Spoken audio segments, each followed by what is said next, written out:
നീ എന്താടി പറഞ്ഞേ? ഞാൻ ഈ വീട്ടിലോട്ട് രാവിലെ കയറി വന്നതുകൊണ്ടാണോ നിന്റെ മകന് ജാമ്യം കിട്ടാതെ പോയത്?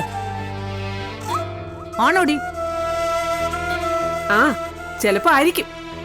എടി, മനസ്സ് നന്നാവണം വീട്ടിലിരിക്കുന്നവരുടെ.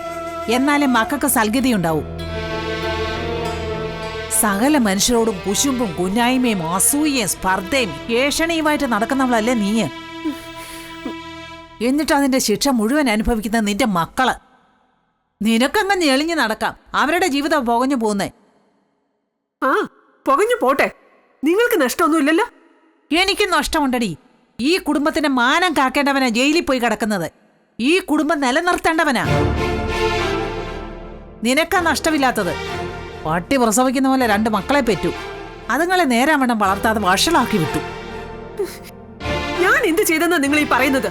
നേരാവണ്ണം വളർത്തിയില്ല. മറ്റുള്ളവരെ ദ്രോഹിക്കാനായിരുന്നു നിനക്ക് ഉത്സാഹം. നീ നേർവഴി കാട്ടിക്കൊടുത്ത് വളർത്തിയിരുന്നെങ്കിൽ നിന്റെ 2 മക്കളും ഇങ്ങനെ പിഴച്ചു പോവൂ. ഞാൻ നല്ലതുപോലെ തന്നെ വളർത്തിയത്. പിഴച്ചു പോയെങ്കിലേ അത് വിത്ത് ഗുണമാ. നിങ്ങളുടെ മകന്റെ അല്ലേ സന്തതികള്. എന്റെ മകന്റെ കുഴപ്പോ? അവൻ എന്താടി കുഴപ്പം? ആ ജാനി ഈ വീട്ടിൽ തന്നെ വളർന്നതല്ലേ. ഞാനല്ലേ വളർത്തിയത്. എന്നിട്ട് അവൾക്ക് ഒരു കുഴപ്പമില്ലല്ലോ. എന്റെ വളർത്തുദോഷമായിരുന്നെങ്കിൽ അവളും പിഴച്ചു പോകത്തില്ലായിരുന്നോ? നിങ്ങളുടെ മോന്റെ മക്കൾ മാത്രം എന്താ പിഴച്ചു പോയത്? ജാനുകുട്ടി നീ വളർത്തിയെന്നോ? നീ ഒലത്തി. നീ അവളോട് എന്തൊക്കെ ദ്രോഹങ്ങളാ ചെയ്തതെന്ന് എനിക്കും എന്റെ മകനും നല്ലവണ്ണം അറിയാം.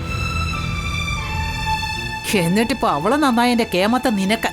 നീ കൊള്ളാവല്ലോടി. ആ പെങ്കൊച്ച് ഇവിടെ കിടന്ന് കുടിച്ച കണ്ണീരിന് അളവുണ്ടോടി? അന്ന് ഞാൻ നിന്നോട് പറഞ്ഞു, നീ അവളോട് ചെയ്യുന്നതിന്റെ ദോഷം നിന്റെ മക്കൾ അനുഭവിക്കേണ്ടി വരുമെന്ന്. നീ കേട്ടോ? ഇല്ല. ഇപ്പൊ എങ്ങനെ ഇരിക്കുന്നു? അനുഭവിക്കടി. ഞാൻ അനുഭവിച്ചോളാം. നിങ്ങൾ ആരും വന്ന് സ്പൂണി കോരി തരണ്ട. എത്ര അനുഭവിച്ചാലും നീ പഠിക്കുകയല്ലോ. നിങ്ങൾ എന്നെ ഒന്നും പഠിപ്പിക്കണ്ട. എടി, ആ ജാനിക്കുട്ടി ഇവിടെ വന്ന് ആവുന്നവണ്ണം പറഞ്ഞതല്ലേടി ആ പുണ്യ ജാമ്യത്തിലിറക്കാവുന്ന അല്ലേ? നീ അപ്പൊ എന്താ പറഞ്ഞത്? ഒരുത്തിയുടെ സഹായം ആവശ്യമില്ല, നിന്റെ മകനെ ജാമ്യത്തിലിറക്കാൻ നിനക്കറിയാവുന്ന അല്ലേടി? എന്നിട്ട് എവിടെയടി നിന്റെ ജാമ്യം?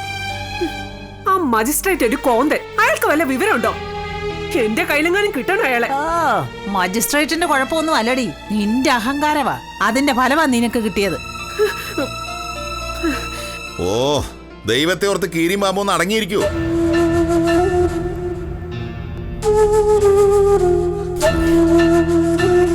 തലയ്ക്ക് സൂര്യം തരില്ലെന്നോ? എടാ വിജയ, നീയും കുറച്ച് പഠിക്കാനുണ്ട്.